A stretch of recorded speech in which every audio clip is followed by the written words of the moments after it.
नमस्कार from Bryant academy. आप सभी का स्वागत है हमारे यूट्यूब चैनल पे। और बताओ क्या हालचाल, सब बढ़िया, मजे में एकदम। तो दोस्तों आज हम स्टार्ट करने जा रहे हैं सीएमए फाउंडेशन का paper number 1, business law and communication. हमारा ये जो पेपर है ये 2 पार्ट्स के अंदर डिवाइडेड है। फर्स्ट है हमारे पास में बिजनेस लॉ जो कि 80 मार्क्स का वेटेज रखता है। सेकंड हमारे पास में है कम्युनिकेशन जो कि 20 मार्क्स का वेटेज रखता है। ये जो बिजनेस लॉ वाला पार्ट है इसमें आप 4 चैप्टर्स पढ़ने वाले हो। फर्स्ट हमारे पास में इंट्रोडक्शन है जो कि 10 मार्क्स का वेटेज रखता है। सेकंड हमारे पास में इंडियन कॉन्ट्रैक्ट एक्ट जो कि 30 मार्क्स का वेटेज रखता है। थर्ड हमारे पास में है सेल्स ऑफ गुड्स एक्ट जो कि 20 मार्क्स का वेटेज रखता है। और फोर्थ हमारे पास में नेगोशिएबल इंस्ट्रूमेंट एक्ट जो कि 20 मार्क्स का वेटेज रखता है। इस तरीके से हमारा ये जो पेपर है 100 मार्क्स का होगा। और हमारे पेपर का जो पैटर्न है वो एमसीक्यू बेस्ड रहने वाला है, जिसमें आपके पास में 50 क्वेश्चंस होंगे और हर एक क्वेश्चन के आपको 2 मार्क्स अलॉट किए जाएंगे। तो ये जो सीरीज है, सीरीज के अंदर हम ये चैप्टर्स इसी सीक्वेंस में पढ़ने वाले हैं। पहले हम इंट्रोडक्शन वाला चैप्टर पढ़ेंगे, उसके बाद में हम contract act, sales of goods act और नेगोशिएबल इंस्ट्रूमेंट एक्ट करेंगे। और लास्ट के अंदर हम कम्युनिकेशन वाला पार्ट कवर करेंगे। ये जो सीरीज है ये सिर्फ सभी के लिए बेनिफिशियल रहने वाली है, जिन्होंने पढ़ रखा है उनके लिए भी, जिन्होंने नहीं पढ़ रखा है उनको ये प्रिपरेशन करने में, कम टाइम में अच्छी प्रिपरेशन करने में हेल्प करेगी। तो चलिए बिना टाइम वेस्ट किए स्टार्ट करते हैं हमारा chapter number 1, introduction of law. तो इस चैप्टर के अंदर हम क्या पढ़ने वाले हैं? इस चैप्टर के अंदर हम पढ़ने वाले हैं कि लॉ क्या होता है, ये क्यों बनाया जाता है, कौन बनाता है, किस तरीके से बनता है लॉ, और साथ ही में हमारा जो लीगल सिस्टम है वो किस तरीके से काम करता है। तो चलिए स्टार्ट करते हैं। अगर आपसे कोई पूछे कि ये लॉ होता क्या है, तो आप उसको क्या मतलब बताओगे, किस तरीके से इसको डिफाइन करोगे? चलो, लॉ को डिफाइन करने से पहले एक बात आती है कि ये जो वर्ड है लॉ, ये आया कहाँ से है। ये जो वर्ड है ये कहाँ से आया है? ये आया है लैटिन वर्ड लेजीज से। ये जो वर्ड है लेजीज, इसका मतलब ही क्या होता है? इसका मतलब होता है लॉ। अब बात करें कि लॉ का मतलब क्या होता है, मतलब लॉ होता क्या है, आप इसको किस तरीके से डिफाइन करोगे अगर कोई आपसे पूछ ले तो? लॉ का मतलब क्या बताओगे? ओ जी मैडम, कानून होता है, ऐसे बताओगे लॉ का मतलब कानून होता है? ये तो सबको पता है कि लॉ की हिंदी कानून होती है, लेकिन आप लॉ को डिफाइन किस तरीके से करोगे? तो आप लॉ को कैसे डिफाइन करोगे? लॉ क्या होते हैं? कुछ रूल्स होते हैं। Law is a set of rules made for the society. Law क्या होता है? लॉ क्या होता है? Law is a set of rules made for the society. कुछ रूल्स होते हैं जो कि सोसाइटी के लिए बनाए गए हैं। ये जो डेफिनेशन है ये हमें किसने दी है? ये डेफिनेशन दी है HLA कार्ट ने। HLA कार्ट ने लॉ का मतलब बताया है कि लॉ क्या होते हैं? कुछ सेट ऑफ रूल्स होते हैं जो कि सोसाइटी के लिए बनाए गए हैं, मतलब हम ही लोगों के लिए बनाए गए हैं, हमारी सेफ्टी के लिए बनाए गए हैं, हमें जस्टिस प्रोवाइड करने के लिए बनाए गए हैं। अब बात आती है कि ये जो रूल्स है, ये जो लॉ है, ये क्यों बनाए गए हैं? तो ये बनाए गए हैं लोगों के बिहेवियर को रेगुलेट करने के लिए और लोगों को जस्टिस प्रोवाइड करने के लिए। किस लिए बनाए गए हैं? To regulate to regulate the behavior of people as per society norms। मतलब सोसाइटी के अकॉर्डिंग लोगों का जो बिहेवियर है उसे रेगुलेट करने के लिए बनाया गया है। सोसाइटी के अकॉर्डिंग लोगों का बिहेवियर सही रहे, सही बना रहे, इसीलिए क्या बनाए गए हैं? लॉ बनाए गए हैं, ये रूल्स बनाए गए हैं। साथ ही में ये जस्टिस प्रोवाइड करने के लिए भी बनाए गए हैं, टू प्रोवाइड जस्टिस। अब आप बोलोगे कि रूल्स बनाने से लोगों का बिहेवियर किस तरीके से रेगुलेट होगा? जस्टिस किस तरीके से मिल सकता है लॉ के थ्रू। तो ये जो रूल्स बनाए गए हैं ना, ये जो रूल्स बनाए गए हैं, इन रूल्स के रिस्पेक्ट में कुछ पनिशमेंट्स रखी गई है। इन रूल्स के रिस्पेक्ट में कुछ पनिशमेंट्स रखी गई है, जिसके डर से लोगों का जो बिहेवियर है वो सही बना रहता है। ये जो पनिशमेंट्स है ये किस तरह की है, या तो आपके ऊपर फाइन लगाया जा सकता है, या फिर आपको जेल हो सकती है, इम्प्रीजनमेंट, या फिर फाइन और जेल दोनों हो सकती है, बोथ, या फिर आपको डेथ की सजा भी हो सकती है, जिसे हम बोलते हैं ना कि फांसी की सजा। तो इस तरीके से यहाँ पे क्या है, पनिशमेंट्स रखी गई है, जिसकी वजह से लोगों के मन में डर बना रहता है और वो क्राइम करने से बचते हैं, उनका बिहेवियर जो है वो सही रहता है। अगर ये पनिशमेंट्स नहीं होगी, अगर ये रूल्स नहीं होंगे, तो क्या होगा कि जो लोगों का बिहेवियर है ना वो बहुत फ्रीक्वेंटली खराब होता चला जाएगा। जैसे कि आपकी अगर किसी से बहस हो जाती है, तो हो सकता है कि वो आपको चाकू मार के चला जाए, या फिर आपको कोई पकड़ आप मतलब एक्सीडेंट करके भाग गया, तो आप उसके, अगर रूल्स नहीं होंगे उसके रिस्पेक्ट में, तो फिर आप कुछ कर भी नहीं पाओगे। जैसे कि हम एग्जांपल ले कि हम सब मतलब गाड़ी चलाते हैं, तो उससे रिलेटेड भी रूल्स बनाए गए हैं। जैसे कि अगर आप बाइक चला रहे हो, तो आपको हेलमेट लगाना कंपलसरी है, और अगर आप कार ड्राइव कर रहे हो तो आपको सीट बेल्ट लगाना कंपलसरी है, मैंडेटरी है ये। साथ ही में आप जब भी गाड़ी ड्राइव करोगे तो उसको लेफ्ट साइड में ही ड्राइव करोगे। ट्रैफिक रूल्स जो होते हैं, ट्रैफिक लाइट्स के जो रूल्स होते हैं वो आपको फॉलो करने होंगे। साथ ही में रूल बनाया गया है कि आप ओवर स्पीड में गाड़ी नहीं चलाओगे, ड्रिंक एंड ड्राइव नहीं करोगे, ड्रिंक एंड ड्राइव ये नहीं करोगे, और साथ में आपके पास में प्रॉपर डॉक्यूमेंटेशन होने चाहिए आपकी गाड़ी के, आपके पास में गाड़ी चलाने से पहले लाइसेंस होना चाहिए। तो इस तरीके के रूल्स बनाए गए हैं। लेकिन अगर आप इन रूल्स को फॉलो नहीं करते हो, अगर आप इनमें से कोई भी रूल तोड़ते हो, तो आपके ऊपर क्या होगा, फाइन लगाया जाएगा। जैसे कि एक एग्जांपल लेते हैं, ये है पपलू, इसका नाम क्या है, पपलू। ये इसको ना बाइक चलाने का शौक है, तो ये नई नई बाइक लेकर आया। अब ये क्या हुआ कि अपनी बाइक लेके घूमने निकल गया। अब ये बिना हेलमेट लगाए गया, इसने हेलमेट भी नहीं लगाया, और साथ में नई नई बाइक लेकर आया, तो टसनबाजी तो करेगा, और ये अपनी बाइक को ओवर स्पीड में चला रहा है। तो इस ऐसा करने पे क्या हुआ कि इसको ना आगे जाके ये यहाँ पे पुलिस वाले चच्चा खड़े हैं, इन्होंने पकड़ लिया और इसके ऊपर क्या लगा दिया, फाइन लगा दिया, मतलब इसका चालान काट दिया, और चालान काट के इसको छोड़ दिया। अब तब भी ये फाइन लगाने के बाद में भी ये नहीं माना, अब ये ओवर स्पीड में अपनी गाड़ी चलाया जा रहा है। अब इसके सामने एकदम से ना ये आ गई, ये कौन है, ये चिंकी है। एकदम से इसके सामने ही आ गया, अब इससे ब्रेक भी नहीं लगे, तो इसने क्या करा, इसको ठोक दिया, जिससे क्या हुआ, इसका एक्सीडेंट हो गया और इसकी हो गई डेथ। तो इस केस में क्या हुआ कि इसके कारण इसका एक्सीडेंट हो गया, तो इसके जो फैमिली मेंबर्स थे उन्होंने इसके अगेंस्ट में कंप्लेंट फाइल कर दी, और ये कंप्लेंट करने के बाद में क्या हुआ कि इसको जेल जेल में भेज दिया गया। तो इसमें क्या हुआ कि जब तक इसका क्राइम छोटा था, मतलब जब तक इसने रूल ये वाले तोड़े थे कि इसने हेलमेट नहीं लगाया, ओवर स्पीड में गाड़ी चलाई, तब तक इसको सिर्फ फाइन लगा के छोड़ दिया था। लेकिन अब इसने रूल तोड़ा कि ये ओवर स्पीड में गाड़ी चला रहा था, और इसकी वजह से इससे जाने अनजाने में क्राइम हो गया, किसी की डेथ हो गई इसके कारण। तो अब इसका क्राइम क्या बड़ा हो गया, तो इसको जो सजा है वो भी बड़ी दी जाएगी, मतलब कि जितना बड़ा आपका क्राइम होगा उतनी बड़ी आपको सजा भी दी जाएगी, जितना छोटा क्राइम होगा उसी अकॉर्डिंग आपको यहाँ पे पनिशमेंट दी जाती है। तो ये रूल्स इसीलिए बनाए गए हैं, और इस केस में ये रूल्स थे तभी इसके फैमिली मेंबर्स क्या कर पा रहे थे, कंप्लेंट कर पा रहे थे इसके अगेंस्ट में, जिससे कि इसको जेल भिजवा कर इन्हें क्या मिला, जस्टिस मिला।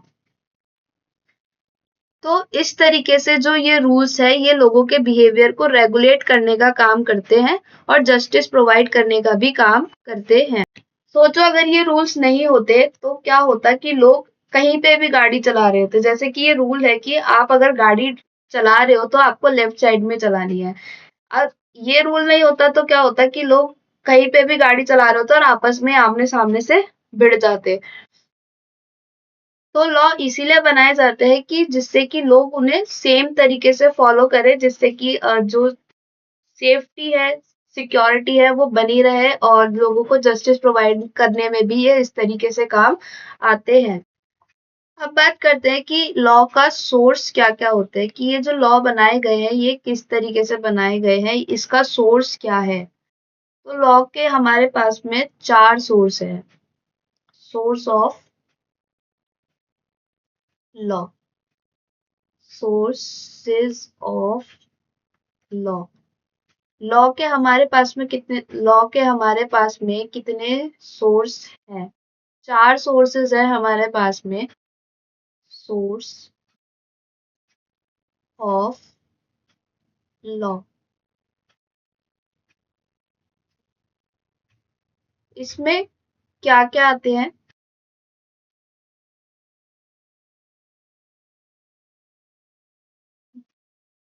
फर्स्ट हमारे पास में constitution of India, constitution of India. Second है हमारे पास में customs and uses, custom and uses. Third है हमारे पास में judicial president,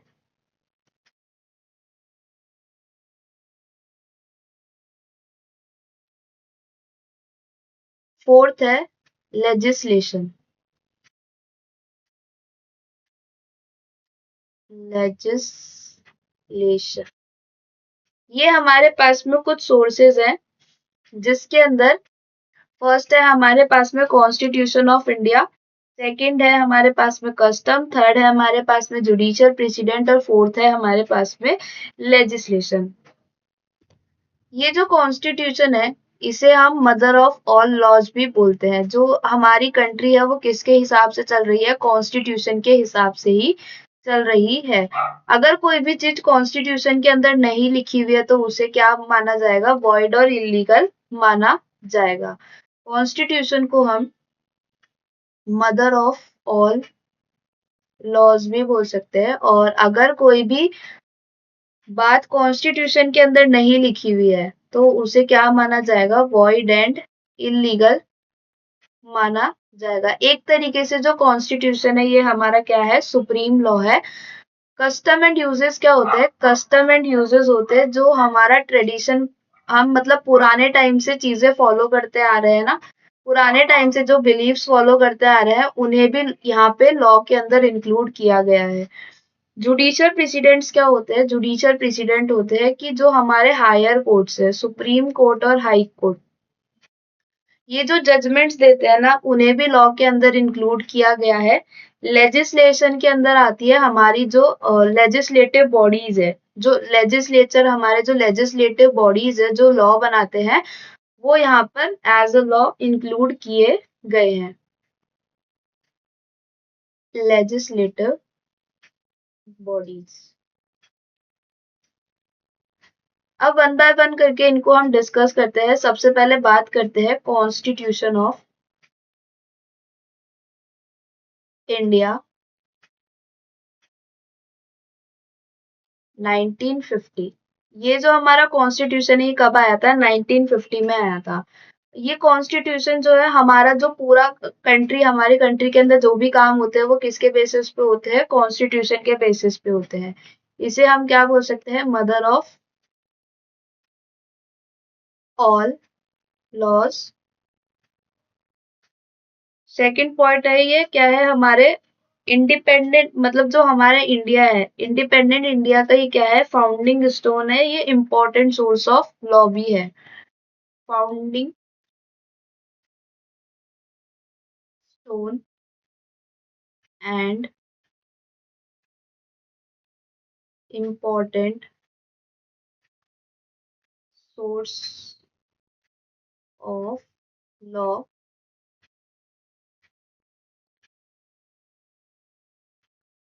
It provides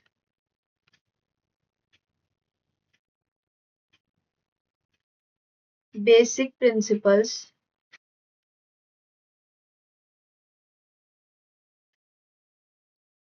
of law.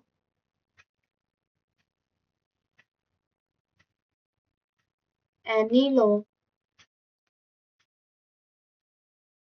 not in conformity with Constitution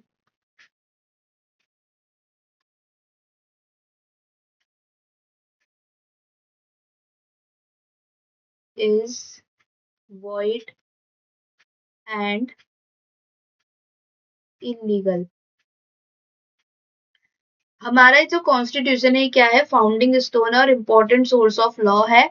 ये हमें क्या बताता है, बेसिक प्रिंसिपल्स ऑफ लॉ बताता है। जितने भी हमारे फंडामेंटल राइट्स है, हमारी जो फंडामेंटल ड्यूटीज है, वो कहाँ लिखी हुई है, कॉन्स्टिट्यूशन के अंदर लिखी हुई है। अगर कोई भी लॉ कॉन्स्टिट्यूशन के अंदर नहीं लिखा हुआ है तो फिर उसे वॉइड और इलीगल माना जाएगा। अब बात करते हैं ये जो कॉन्स्टिट्यूशन है ये कौन लेकर आया था, इसको कौन लेकर आया था। इसमें जो सबसे इम्पोर्टेंट रोल रहा था वो किसका था, BR अम्बेडकर जी का। कॉन्स्टिट्यूशन बनाने के लिए कमेटी बनाई गई थी, उस कमेटी के जो चेयरमैन थे वो कौन थे, BR अम्बेडकर जी थे। और ये जो कॉन्स्टिट्यूशन हमारे इंडिया का बनाया गया है, ये डिफरेंट डिफरेंट कंट्रीज के कॉन्स्टिट्यूशन को रीड करके वहां से उनकी कॉन्स्टिट्यूशन से कुछ कुछ चीजें अडॉप्ट करके हमारे कॉन्स्टिट्यूशन के अंदर लिखी गई है। और हमारा ये जो पूरा कॉन्स्टिट्यूशन है इस तरीके से तैयार किया गया है। अब बात करते हैं कि लॉ के अंदर क्या क्या इंक्लूड होता है।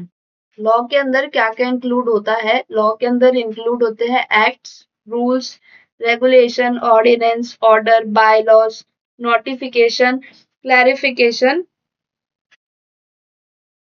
ये सब चीजें इंक्लूड होती है लॉ के अंदर। ये हमें कौन बताता है कि लॉ के अंदर क्या क्या इंक्लूड होगा, लॉ के अंदर क्या क्या इंक्लूड होगा, ये हमें बताता है कॉन्स्टिट्यूशन का article 13 clause 3 sub clause A.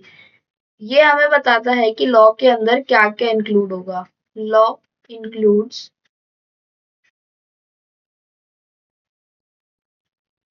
Act, rules, regulations,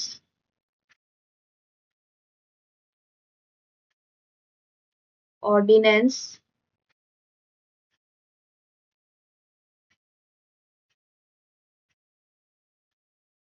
order,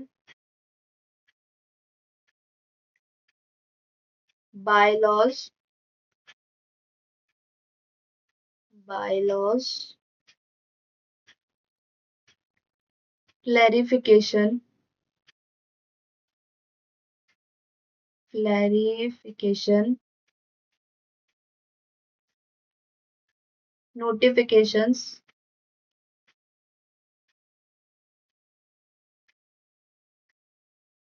and customs. ये सब चीजें मिलाकर ही क्या बनता है, हमारा पूरा लॉ बनता है। अब हर चीज, जितनी भी चीजें हम लॉ के अंदर पढ़ने वाले हैं या फिर जो भी हमारी कंट्री के अंदर होता है, ये सब कहाँ पे बताया गया है, कॉन्स्टिट्यूशन में बताया गया है। तो कॉन्स्टिट्यूशन के अंदर किस तरीके से बताया गया है, कॉन्स्टिट्यूशन जब हम रीड करते हैं तो इसकी हायरार्की किस तरीके से चलती है। इसके अंदर सबसे पहले हमारा जो मेन कंटेक्स्ट है जो कि कॉन्स्टिट्यूशन है हमारा, इस कॉन्स्टिट्यूशन को पार्ट्स में डिवाइड किया गया है। अब इन पार्ट्स में भी क्या किया गया है, इन पार्ट्स के अंदर भी आर्टिकल्स बनाए गए हैं, आर्टिकल्स में डिवाइड किया गया है। इन आर्टिकल्स को भी क्लॉजेस और उसके बाद में सब क्लॉजेस के अंदर डिवाइड किया गया है। जैसे कि अभी हम रीड कर रहे थे इसे, तो हम इसे किस तरीके से रीड करेंगे, article 13 clause 3 sub clause A, और सब क्लॉजेस के बाद में हमारे पास में क्या आती है, कुछ प्रोवाइजोस एंड एक्सप्लेनेशंस आते हैं। प्रोवाइजोस का मतलब होता है यहाँ पे एक्सेप्शंस, कुछ एक्सेप्शंस भी यहाँ पर डाले गए हैं जो कि हमें एक्सेप्शन बताते हैं कि अगर कोई लॉ है, अगर उसके अंदर कुछ एक्सेप्शन डालना है तो वो किसके थ्रू डाले जाते हैं, प्रोवाइजो के थ्रू डाले जाते हैं। अब बात करते हैं कि ये जो एक्ट है ये क्या होता है। एक्ट क्या होता है, एक्ट होता है हमारा मेन कंटेक्स्ट, जो लॉ बनाया गया है, ये जो लॉ बनाया गया है ये स्पेसिफिक चीजों से रिलेटेड होता, मतलब स्पेसिफिक होता है कि जैसे कि इनकम टैक्स हो गया, कंपनीज एक्ट हो गया। तो एक्ट क्या बताता है, एक्ट के अंदर क्या होता है, प्रोविजंस होते हैं, ये बताता है कि हमें क्या करना है। एक्ट क्या होता है, इसको हम स्टैट्यूट भी बोलते हैं। Act, an act is specific which is passed by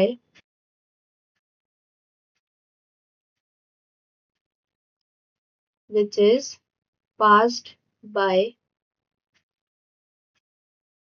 parliament, which is passed by parliament. It contains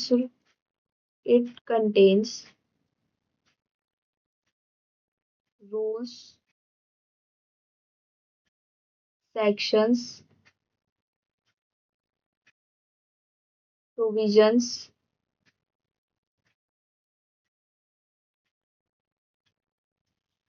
it contain the main context, it contain the main context, tells what to do। जैसे कि बात करें act क्या होता है, act specific होता है जो कि पार्लियामेंट पास करती है, पार्लियामेंट लेकर आती है, जिसके अंदर मेन कंटेक्स्ट लिखा हुआ होता है कि हमें क्या करना है। इसके अंदर रूल्स होते हैं, सेक्शंस होते हैं और प्रोविजंस भी होते हैं। जैसे कि अब यहाँ पर हम बात करें एग्जाम्पल, कंपनीज एक्ट,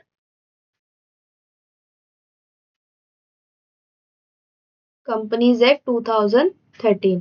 अब ये एक्ट क्या बोलता है, हमें क्या करना है, तो ये बोलता है कि कंपनी अगर बनानी है तो उसको रजिस्टर करना होगा कंपनीज एक्ट के अंदर।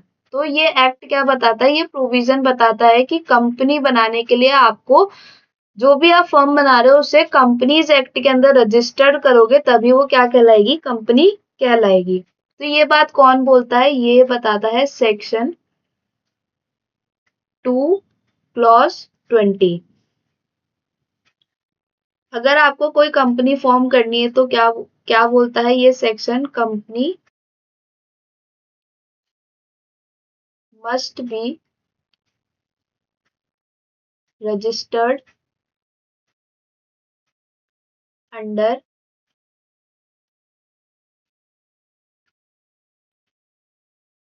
Companies act 2013। तो एक्ट में क्या बता रहा है कि हमें क्या करना है, कंपनी बनाने के लिए क्या करना है। तो ये हमें बताता है कि अगर कंपनी फॉर्म करनी है, फॉर्मेशन के लिए क्या करना होगा, कंपनीज एक्ट के अंदर कंपनी को रजिस्टर करना होगा। ये जो लॉ होता है और जो एक्ट होता है ना, इसमें डिफरेंस होता है। एक्ट लॉ का पार्ट होता है, एक्ट क्या होता है, एक्ट लॉ का पार्ट होता है। लॉ जो है वो वाइडर टर्म है, एक्ट के अंदर तो सिर्फ किस एक पर्टिकुलर स्पेसिफिक चीज कवर होती है, वो सिर्फ मेन कंटेक्स्ट बताता है कि क्या करना है। लेकिन जो लॉ लॉ होता है उसके अंदर अभी हमने देखा कि उसके अंदर एक्ट भी होता है, रूल्स भी होते हैं, रेगुलेशंस भी होते हैं, कोर्ट के जजमेंट्स भी आते हैं और जो सर्कुलर्स नोटिफिकेशंस होते हैं ये सब भी उसी के अंदर इंक्लूड होते हैं। जैसे कि यहाँ पर बात करें हम डिफरेंस देखें थोड़ा सा, तो एक्ट के अंदर तो सिर्फ क्या था कि कंपनीज एक्ट 2013 ही था। एक्ट, यहाँ पे हम एक डिवीजन बनाते हैं, एक्ट और लॉ।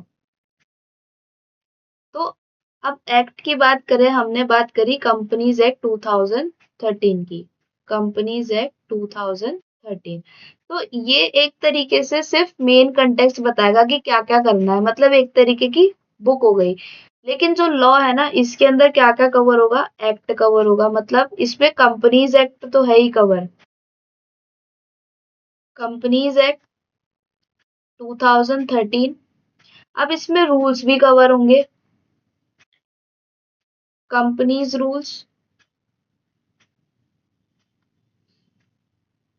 इसमें रेगुलेशंस भी कवर होंगे,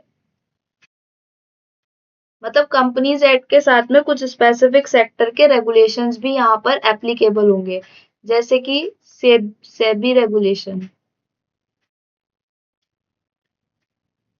सेबी रेगुलेशंस। अब इसमें वो चीजें भी कवर होगी जो कि केस लॉज आते हैं हमारे, उसमें जो कोर्ट के जजमेंट्स आते हैं, केस लॉज भी इसके अंदर कवर होंगे। और साथ में जो गवर्नमेंट नोटिफिकेशंस और सर्कुलर्स लेकर आती है वो भी यहाँ पर कवर किए जाएंगे। तो आई होप आपको एक्ट और लॉ के बीच का डिफरेंस समझ में आया होगा। अब आगे बढ़ते हैं कि रूल्स क्या होते हैं। तो रूल्स क्या होते हैं, रूल्स रूल्स क्या होते हैं, detailed procedure,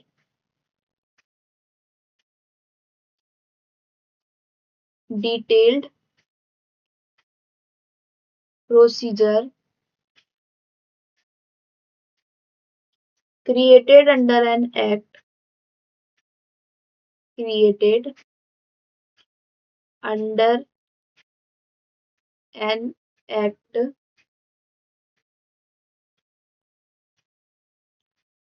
to implement,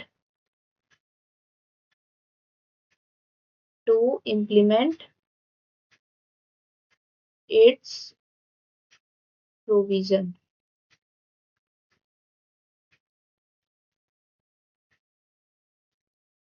It tells how to do। तो रूल्स क्या होते हैं, रूल्स हमें डिटेल प्रोविजन प्रोसीजर बताते हैं कि जो एक्ट के अंदर मेन कंटेक्स्ट लिखा है कि क्या करना है, तो रूल्स हमें बताते हैं कि जो वो लिखा है ना क्या करना है, तो वो कैसे करना है। जैसे कि अभी हमने बात करी कि कंपनीज एक्ट में कंपनी बनाने के लिए कंपनी को रजिस्टर करना होगा, कंपनीज एक्ट 2013 के अंदर।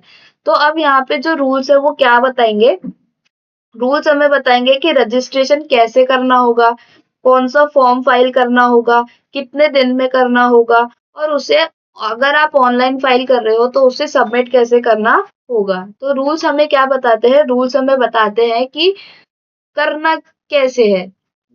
एक्ट के अंदर तो लिखा होता है कि क्या करना है, लेकिन वो जो प्रोविजन लिखा गया है उसको कैसे करना है ये कौन बताता है, रूल्स बताते हैं।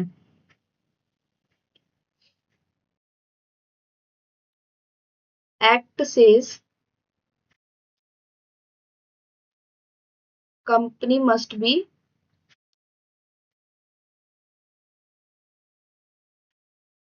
company must be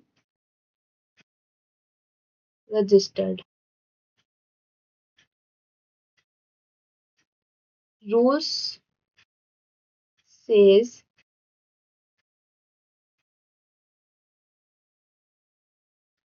how to register which form is filed, which form is to be filed,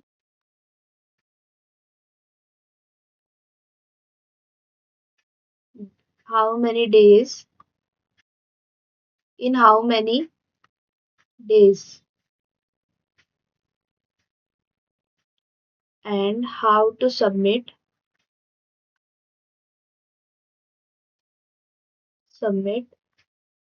online.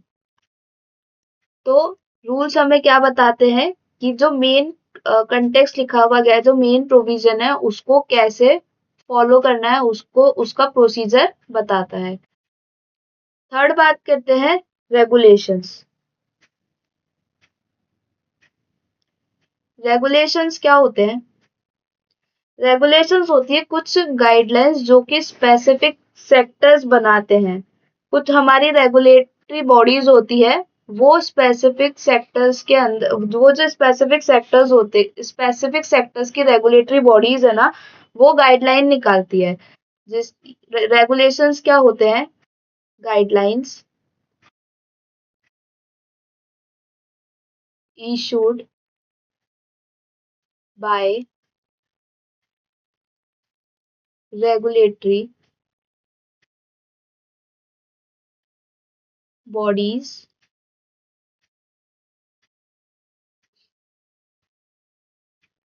to manage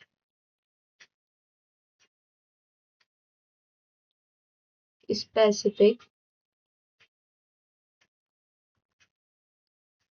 sector। जैसे कि एग्जाम्पल ले हम,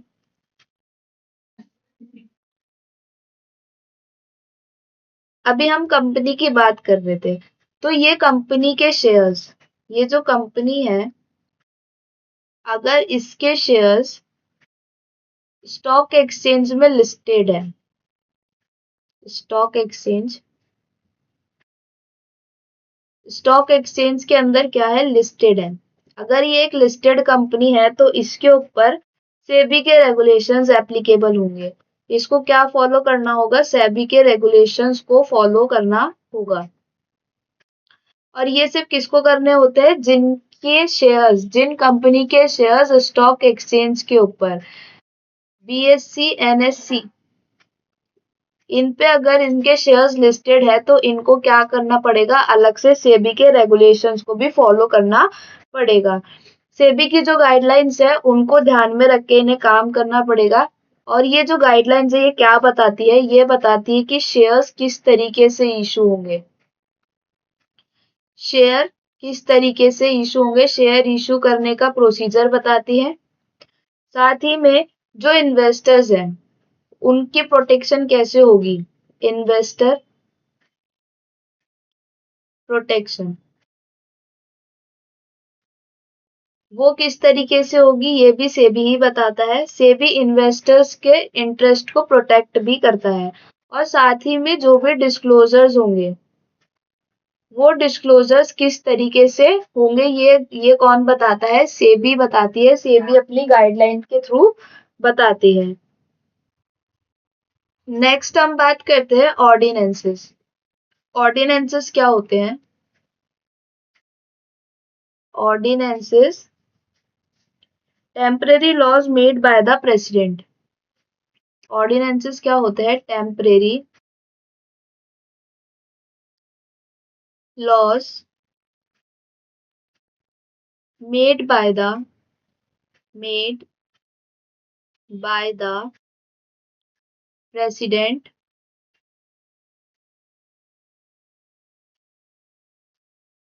और governor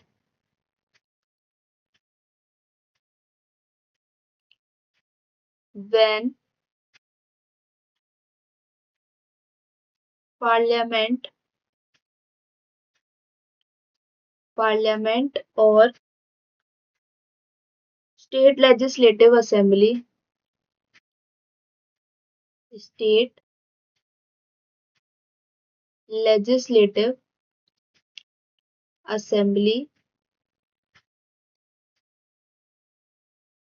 is not in session.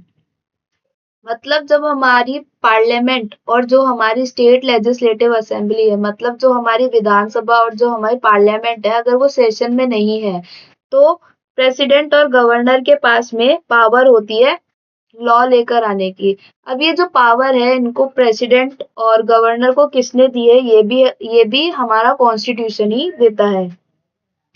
Emergency situation में लॉ बनाने की पावर प्रेसिडेंट और governor को कौन देता है, कॉन्स्टिट्यूशन ही देता है। ये कहाँ पे बताया गया है,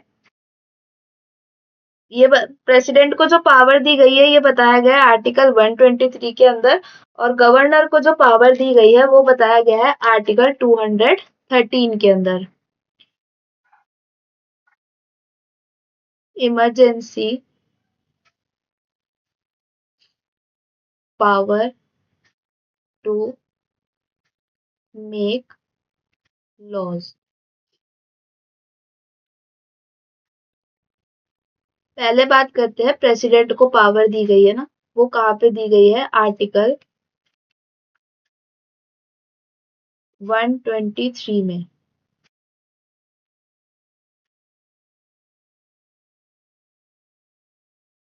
power to the president. President के पास में पावर कब आती है लॉ बनाने की, इमरजेंसी के टाइम पे, जब पार्लियामेंट सेशन में नहीं है और अर्जेंट एक्शन लेने की नीड है, तब जो प्रेसिडेंट है वो अपनी पावर को एक्सेस कर सकता है नए लॉ लेकर आने के लिए। When parliament not in session and urgent action is needed,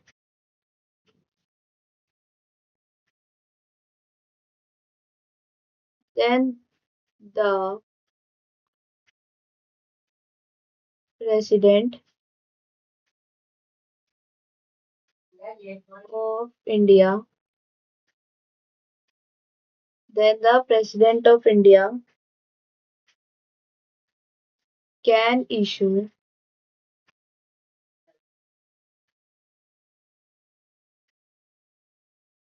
an ordinance that act like a temporary law. That act like a temporary law. इसमें क्या होता है, हमारा ही जो पार्लियामेंट होता है, पार्लियामेंट में है ना दो दो हाउसेस होते हैं। हमारी जो पार्लियामेंट होती है ना इसका फिक्स्ड सेशन पीरियड होता है। पार्लियामेंट में फिक्स्ड सेशन पीरियड होता है। Parliament session period. एक तो होता है बजट सेशन। ये कब से कब तक होता है, जनवरी से लेकर अप्रैल तक। जनवरी से लेकर अप्रैल तक। अप्रैल तक आते आते ऑलमोस्ट ये सेशन क्या होता है, खत्म हो चुका होता है। फिर आता है मॉनसून सेशन। मॉनसून सेशन ये कब से कब तक चलता है, ये चलता है जुलाई अगस्त। जुलाई अगस्त। और थर्ड है हमारे पास में विंटर सेशन। विंटर सेशन ये चलता है नवंबर दिसंबर। नवंबर दिसंबर। ये जो सेशन पीरियड होता है इसमें दोनों ही हाउसेस एक्टिव होते हैं। इन यहाँ पे अगर कोई नया लॉ लेकर आना होता है, कोई नया बिल आता है तो उसके ऊपर वोटिंग होती है, डिस्कशन होती है। इस तरीके से ये सेशन चलता है। इसके बीच का जो टाइम होता है, इस टाइम पे पार्लियामेंट जो है सेशन में नहीं होता है। इस टाइम पे कोई भी मतलब इनके बीच का जो टाइम है, इस टाइम पे कोई भी बिल पे डिस्कशन वोटिंग कुछ नहीं हो रहा होता है, दोनों हाउसेस पार्लियामेंट में होते नहीं है। तो उस टाइम पे क्या होता है कि जो अगर प्रेसिडेंट को कोई नया लॉ लेकर आना है तो वो ऑर्डिनेंस के थ्रू लेकर आ सकते हैं, ये पावर प्रेसिडेंट को दी गई है। और ये किस पे दी गई है? आर्टिकल 123 के अंदर दी गई है। जैसे कि एग्जाम्पल लें, अभी कोरोना आया था, पैंडेमिक था, सडन हेल्थ क्राइसिस आ गई थी। जैसे कि एग्जाम्पल, सडन मतलब जैसे कोई हेल्थ क्राइसिस आ गई, आप अपने यहाँ पे कोरोना आया था, हेल्थ क्राइसिस। तो उसमें क्या हुआ था, अगर गवर्नमेंट को लेकर आना है कि मास्क को मैंडेटरी करना है, जो सोशल गैदरिंग है उसको अवॉइड करना है, अब इससे रिलेटेड लॉ लेकर आना, और उस टाइम पे जो हमारी पार्लियामेंट है वो सेशन में नहीं है, तो ये जो लॉ है ना, सोशल गैदरिंग अवॉइड करने का और मास्क को मैंडेटरी करने का, तो इसके लिए प्रेसिडेंट जो है वो ऑर्डिनेंस पास कर सकते हैं। प्रेसिडेंट ये जो लॉ लेकर आ सकते हैं, किसके थ्रू? ऑर्डिनेंस के थ्रू लेकर आ सकते हैं। मास्क को मैंडेटरी कर सकते हैं और सोशल गैदरिंग को।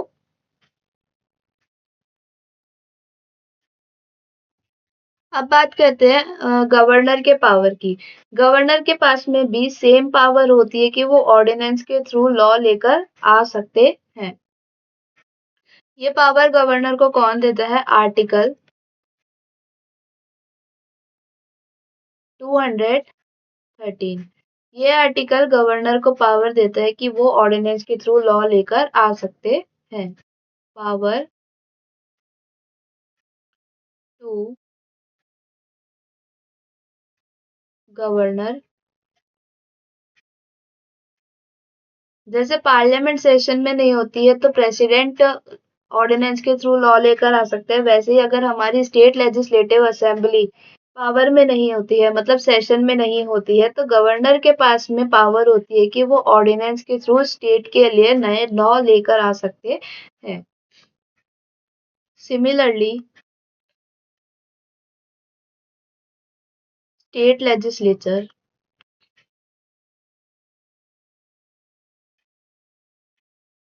state legislature is not in session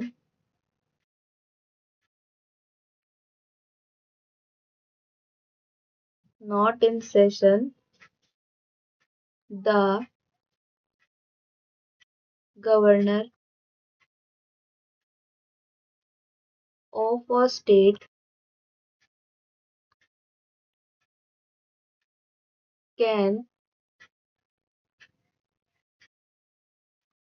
issue an ordinance through president in a state। Governor के पास में पावर होती है कि वो प्रेसिडेंट के थ्रू ऑर्डिनेंस ला सकते हैं, मतलब कि गवर्नर जो है वो एडवाइस दे सकते हैं प्रेसिडेंट को। उसके बाद में प्रेसिडेंट की असेंट से, प्रेसिडेंट की परमिशन से वो क्या कर सकते हैं, स्टेट के अंदर लॉ लेकर आ सकते हैं ऑर्डिनेंस के through.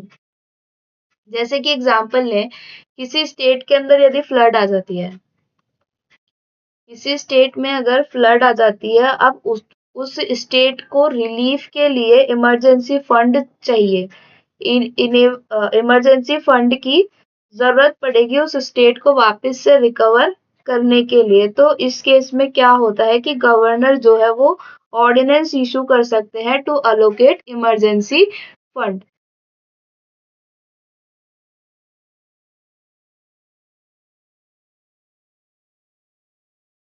Flood in a state, example,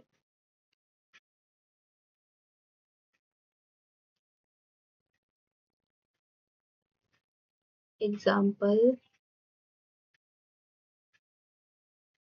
flood in a state,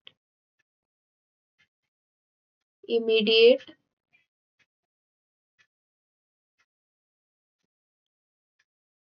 relief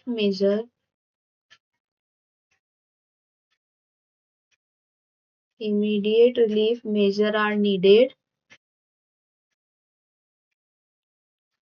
The governor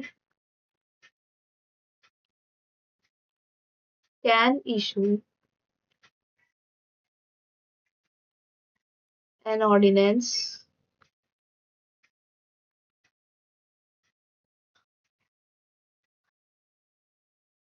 to allocate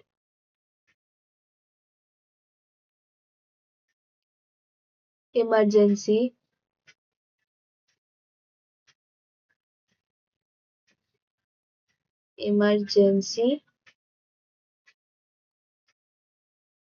funds.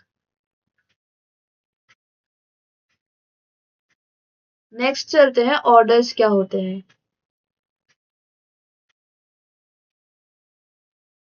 अब बात करते हैं कि ऑर्डर्स क्या होते हैं।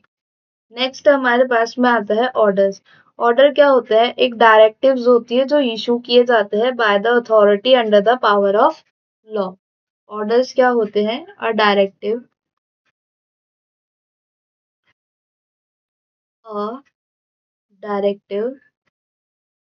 issued by an authority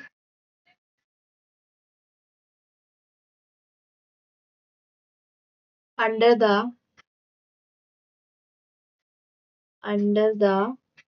power of law। अब यहाँ पे जो अथॉरिटी है, अथॉरिटी का मतलब यहाँ पे क्या है? हमारे पास में तीन अथॉरिटीज है। एक है लेजिस्लेटिव, सेकंड है एग्जीक्यूटिव और थर्ड है जुडिशियल। इसके बारे में हम आगे और भी डिटेल में डिस्कस करेंगे। लेकिन ये जो तीन अथॉरिटीज होती है, ये अगर कोई ऑर्डर लेकर आ रही है तो उसका जो है एक लीगल इफेक्ट आता है, उसके लीगल कॉन्सिक्वेंसेस भी आते हैं। जैसे कि एग्जाम्पल ले, मोटर व्हीकल एक्ट के अंदर मोटर व्हीकल एक्ट के अंदर लिखा है कि आपको सीट बेल्ट लगाना कंपलसरी है। सीट बेल्ट लगाना कंपलसरी है। तो ये किसका ऑर्डर है? ये है लेजिस्लेचर का ऑर्डर। मतलब जो मेन एक्ट बनाया गया है वो मेन एक्ट कौन बनाता है? लेजिस्लेटिव बॉडीज बनाती है। तो इन्होंने इसके अंदर एक तरीके से ये ऑर्डर दिया गया है, इन्होंने ये ऑर्डर दिया है कि अगर आप कार ड्राइव कर रहे हो तो सीट बेल्ट लगाना कंपलसरी है। अगर आप सीट बेल्ट नहीं लगाते हो तो क्या होगा? आपके ऊपर फाइन लगाया जाएगा। तो इसके लीगल कॉन्सिक्वेंसेस आते हैं। एग्जीक्यूटिव की तरफ से कैसे हो सकता है? एग्जीक्यूटिव मतलब जो स्टेट वाइज होते हैं, जो स्टेट के अंदर जो अथॉरिटीज होती है वो ऑर्डर्स निकालती है। जैसे कि अभी कोरोना में ऑर्डर निकाला गया था कि मास्क लगाना मैंडेटरी है। मास्क लगाना मैंडेटरी है। अगर कोई मास्क नहीं लगाएगा तो उसके ऊपर फाइन लगाया जा सकता है। या फिर ऑर्डर निकाला जाता है कि किसी एक एरिया को नॉन नॉन पार्किंग जोन घोषित किया गया है। अब उसमें आप अगर पार्किंग करते हो तो क्या होता है? या तो आपकी गाड़ी उठा के लेके चले जाते हैं या फिर आपके ऊपर फाइन लगाया जाता है। तो वो जो ऑर्डर्स होते हैं वो आपको फॉलो करने होते हैं। कुछ होते हैं जो जुडिशियल मतलब जो हमारे हायर कोर्ट्स होते हैं वो ऑर्डर निकालते हैं। जैसे कि मान लो आपसे किसी का एक्सीडेंट हो गया। अब इस एक्सीडेंट में क्या हुआ कि जो जिसका एक्सीडेंट हुआ है, मतलब मान लो ये ए है और ये है बी। अब ये ए से बी का एक्सीडेंट हो गया जिसके अंदर इसको ये बहुत तरीके से अच्छा वाला इंजर्ड हो गया और इसकी जो गाड़ी थी वो भी डैमेज हो गई। तो इस केस में क्या होता है, अगर बी ए के ऊपर केस करता है, अगर इनका केस कोर्ट में जाता है तो कोर्ट यहाँ पर जो जुडिशियल बॉडीज है, मतलब जो कोर्ट है, वो ऑर्डर दे सकते हैं ए को कि उसको बी के पूरा इलाज का खर्चा भी उठाना पड़ेगा और उसको जो उसकी गाड़ी डैमेज हुई है उसको भी रिपेयर कराना पड़ेगा, उसके लिए उसको या फिर कंपनसेशन देना पड़ेगा। तो कोर्ट ने अगर ये ऑर्डर निकाल दिया तो ए को फिर कोर्ट की बात माननी ही पड़ेगी। अगर वो ये बात नहीं मानता है तो उस केस में क्या हो सकता है, इसको पनिशमेंट दी जा सकती है, या तो इसे जेल हो सकती है या फिर इसके ऊपर कोई भारी फाइन लगा दिया जाएगा। तो अभी थोड़ी देर पहले हमने बात करी थी कि लॉ जस्टिस दिलाने का भी काम करता है, तो वो इस तरीके से काम करता है। तो दोस्तों आज के लिए इतना ही। आई होप आपको ये लेक्चर पसंद आया होगा। बाकी का हम नेक्स्ट क्लास के अंदर कवर करेंगे। तो thank you so much, bye bye, मिलते हैं नेक्स्ट क्लास में।